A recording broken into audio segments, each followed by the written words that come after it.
Hi everyone, నేను మీకు December నెల 2వ వారానికి సంబంధించిన ఇంపార్టెంట్ అయినటువంటి కరెంట్ అఫైర్స్ గురించి చెప్పబోతున్నాను. మీరు ఈ వీడియోని మొదటి నుండి చివరి వరకు ఎక్కడ స్కిప్ చేయకుండా చూసినట్లయితే ఈ కరెంట్ అఫైర్స్ మీకు అర్థమవుతుంది. అలాగనే ఈ వీడియో మీకు నచ్చినట్లయితే లైక్ మరియు సబ్స్క్రైబ్ చేసుకున్నట్లయితే డైలీ కరెంట్ అఫైర్స్ మీకు నోటిఫికేషన్ రూపంలో అప్డేట్ అవుతూ ఉంటాయి. బస్సుల్లో మహిళలకు ఉచిత ప్రయాణాన్ని అందించే లక్ష్యంతో మహాలక్ష్మి పథకం ఏ రాష్ట్రం అమలులోకి వచ్చింది? తెలంగాణ రాష్ట్రం.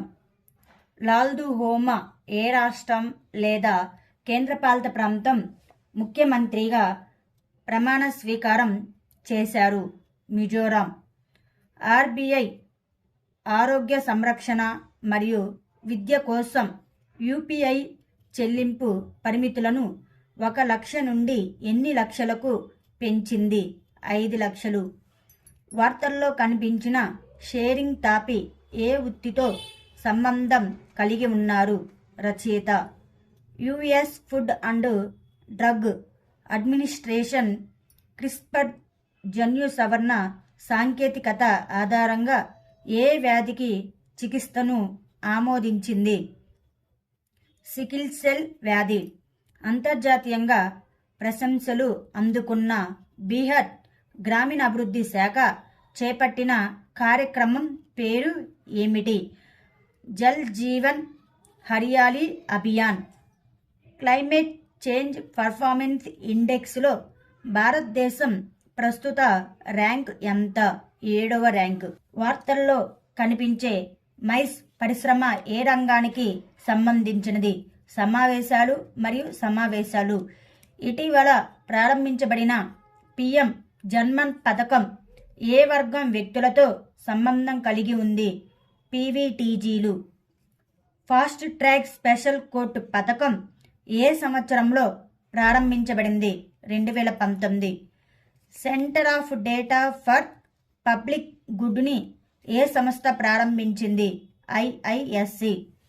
అంతరించిపోతున్న జాతికి చెందిన సౌరయ్య పుండువాన యొక్క భారతదేశంలోని ఏ రాష్ట్రంలో మొదటిసారిగా నమోదు చేయబడినది? మణిపూర్. ఆస్ట్రోసాట్ అంతరిక్ష టెలిస్కోప్ని ఏ దేశం ప్రయోగించింది? భారతదేశం.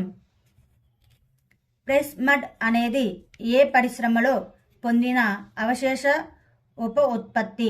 షుగర్. ఏ దేశం ఇటీవల షిడావో బే అణు విద్యుత్ ప్లాంట్లో ప్రపంచంలోని 4వ తరం అణు రియాక్టర్ను ఆవిష్కరించింది? చైనా. ప్రాంతీయ భద్రత మరియు సహకారం పట్ల తమ నిబద్ధతను హైలైట్ చేస్తూ విన్బ్యాక్స్ 23 సైనిక వ్యాయామంలో ఏ 2 దేశాలు చురుకుగా పాల్గొంటున్నాయి? భారతదేశం మరియు వియత్నాం. వ్యవసాయ డ్రోన్లతో గ్రామీణ ప్రాంతాల్లోని మహిళలకు సాధికారత కల్పించేందుకు ప్రధాని మోదీ ప్రారంభించిన కార్యక్రమం పేరు ఏమిటి? Namo drone Didi. Golden Globe awards ఏ ఎడిషన్ జనవరి 2024లో జరగబోతుంది? 81వ. ఎన్సీఆర్బీ నివేదిక ప్రకారం సురక్షితమైన నగరాల ర్యాంకింగ్స్లో ఏ నగరం 2వ స్థానంలో నిలిచింది? పూణే. వరల్డ్ ఎకనామిక్ ఫోరంలో యూపీ విజన్ యొక్క ప్రాథమిక దృష్టి ఏమిటి? $1 ట్రిలియన్ ఆర్థిక వ్యవస్థగా రూపాంతరం చెందడం. జర్మన్ బ్యాంక్ కేఎఫ్డబ్ల్యూతో ఆర్ఈసీ లిమిటెడ్ సంతకం చేసిన 200 మిలియన్ యూరోల రుణ ఒప్పందం యొక్క ప్రాముఖ్యత ఏమిటి? భారతదేశ విద్యుత్ రంగ సంస్కరణలకు మద్దతు ఇవ్వటం. 2030 వరల్డ్ ఎక్స్పోకి ఆతిథ్యం ఇచ్చే నగరం ఏది? రియాద్. మహే మాల్వన్ మరియు మాంగ్రోల్ ఇటీవల ప్రారంభించిన ఏ ఉత్పత్తుల పేర్లు? యాంటీ సబ్మెరైన్ వార్షిప్లు. ఎన్సీఆర్బీ డేటా ప్రకారం భారతదేశంలోని టాప్ 10 సురక్షితమైన నగరాల్లో అత్యధికంగా గుర్తించదగిన నేరాలు రేటు ఉన్న నగరం ఏది? హైదరాబాద్. అంతర్జాతీయ అవినీతి నిరోధక దినోత్సవం 2023 థీమ్ ఏమిటి? UNCAC వద్ద 20 అవినీతిని వ్యతిరేకంగా ప్రపంచాన్ని ఏకం చేయడం. ఫెడరల్ బ్యాంక్ ఇటీవల ఏ ప్రతిష్టాత్మక బిరుదును ప్రదానం చేసింది? Bank of the year. UNHR యొక్క 2023 వేడుకల థీమ్ ఏమిటి? అందరికీ స్వేచ్ఛ, సమానత్వం మరియు న్యాయం. రక్షణ మంత్రిత్వ శాఖ మరియు TCIL మధ్య సహకారం యొక్క ప్రాథమిక దృష్టి ఏమిటి? Digital coast guard project. 5వ నాగాలాండ్ హనీబీ డే వేడుక యొక్క థీమ్ ఏమిటి? తేనెటీగ మరియు తేనె ట్రయల్స్. 2023-2024 ఆర్థిక సంవత్సరానికి రిజర్వ్ బ్యాంక్ ఆఫ్ ఇండియా అంచనా వేసిన GDP వృద్ధి ఎంత? 7%. తాజా RBI MPC అప్డేట్ ప్రకారం నగదు నిల్వల నిష్పత్తి ఎంత? 4.5%. ద్రవ్య విధానం యొక్క ప్రాథమిక దృష్టి ఏమిటి? ద్రవ్య సరఫరా మరియు వడ్డీ రేట్లను నియంత్రించడం. జనవరి 4న భారత నౌకాదళంలో vice chief of naval staff పదవిని ఎవరు చేపట్టనున్నారు? అడ్మిరల్ దినేష్ త్రిపాఠి. ద్రవ్యోల్బణం దృక్పథానికి సంబంధించి గవర్నర్ శక్తికాంత దాస్ హైలైట్ చేసిన ప్రధాన ఆందోళన ఏమిటి? ఆహార ద్రవ్యోల్బణం పెరుగుదలకు దారితీసే ప్రమాదాలు. విధాన వైఖరిని వసతి ఉపసంహరణగా కొనసాగించాలని RBI నిర్ణయానికి ప్రాథమిక కారణం ఏమిటి? ద్రవ్యోల్బణానికి సంభావ్య తలకిందుల ప్రమాదాల గురించి ఆందోళనలు. ఇటీవల ప్రారంభించబడిన గ్రామ్ మంచిత్ర అప్లికేషన్ దేనితో అనుబంధించబడింది? భౌగోళిక సమాచార వ్యవస్థ. ఐగట్ కర్మయోగి ప్లాట్ఫారం అనేది ఏ వర్గం వ్యక్తుల కోసం ప్రారంభించబడిన ఆన్లైన్ లెర్నింగ్ పోర్టల్? ప్రభుత్వ అధికారులు.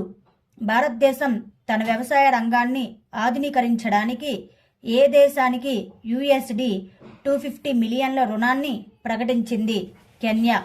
2021తో పోలిస్తే 2022లో సైబర్ నేరాలు మరియు ఆర్థిక నేరాల ట్రెండ్ ఎలా ఉంది? ఇంక్రీజ్డ్. పంచాయతీరాజ్ మంత్రిత్వ శాఖ ప్రారంభించిన PDI యొక్క విస్తరణ ఏమిటి? పంచాయతీ అభివృద్ధి సూచిక. గోల్డ్మెన్ సాక్స్ ఫైనాన్షియల్ ఇయర్ 2022కి భారత GDPని ఎంత అంచనా వేసింది? 9.1%. Public service ethics quest for Naitik Bharat పుస్తక రచయిత ఎవరు? Prabhat Kumar.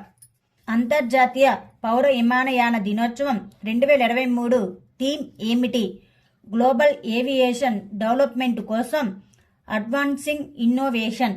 Uttarakhand global investors summit 2023ని 8 డిసెంబర్ 2023న ఎవరు ప్రారంభించారు? ప్రధాని Narendra Modi. World radio communication conference 2023 చైర్మన్గా ఎవరు నియమితులయ్యారు? మహమ్మద్ అల్ రామ్సీ. ఏ సంవత్సరంలో కేంద్ర ప్రభుత్వం సెంట్రల్ PSUలు బ్యాంకింగ్ మరియు ఫైనాన్షియల్ ఇన్స్టిట్యూషన్ మరియు కేంద్ర ప్రభుత్వంలోని పోస్టులకు సమానమైన పోస్టులను తీసుకొచ్చింది? 2017. భారత సాయుధ దళాల జెండా దినోత్సవాన్ని డిసెంబర్ 7న ఏ సంవత్సరం నుంచి జరుపుకుంటున్నారు? 1949. జలశక్తి మంత్రాల కోసం జల ఇతిహాస ఉత్సవ అనే మంత్రిత్వ శాఖ ఏ నగరంలో నిర్వహించబడుతుంది? న్యూఢిల్లీ. హంప్ 2వ ప్రపంచ యుద్ధం మ్యూజియం ఏ రాష్ట్రంలోని పాసీఘట్లో ఆవిష్కరించబడింది? అరుణాచల్ ప్రదేశ్.